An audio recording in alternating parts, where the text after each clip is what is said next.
A brief history of the gold standard with a focus on the United States. To fully understand our current global monetary system, in which all of the major powers issue unbacked fiat money, it is helpful to learn how today's system emerged from its earlier form. Before fiat money, all major currencies were tied, often with interruption due to war or financial crisis, to one or both of the precious metals, gold and silver. This international system of commodity-based money reached its zenith under the so-called classical gold standard, which characterized the global economy from 1870s through the start of World War I in 1940. Under a genuine gold standard, a nation's monetary unit is defined as a specific weight of gold. There is free coinage of gold, meaning that anyone can present gold bullion to the government to be minted into gold coins of the appropriate denomination in unlimited quantities, perhaps with a small charge for the service. Going the other way, to the extent that there are paper notes or token coins issued by the government as official money.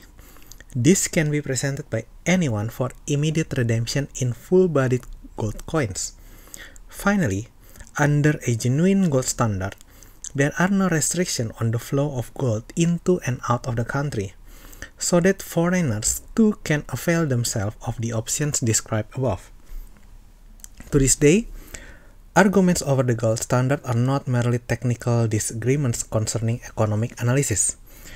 Rather, the gold standard often serves as a proxy for sound money, which was a central element in the classical liberal tradition of limiting government's ability to wreak havoc on society.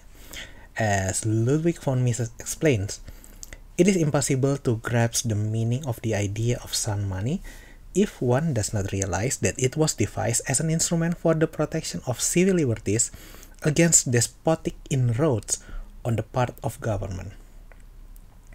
Ideologically, it belongs in the same class with political constitutions and Bill of Rights. The demand for constitutional guarantees and for bills of rights was a reaction against arbitrary rule and the non-observance of old customs by king.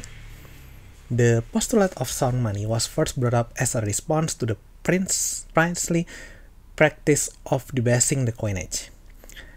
It was later carefully elaborated and perfected in the age which, through the experience of the American continental currency, the paper money of the French Revolution, and the British restriction period, had learned what a government can do to a nation's currency system. Both added. It should go without saying that in the present chapter, we are not offering a comprehensive history of the gold standard, even from the limited perspective of the United States.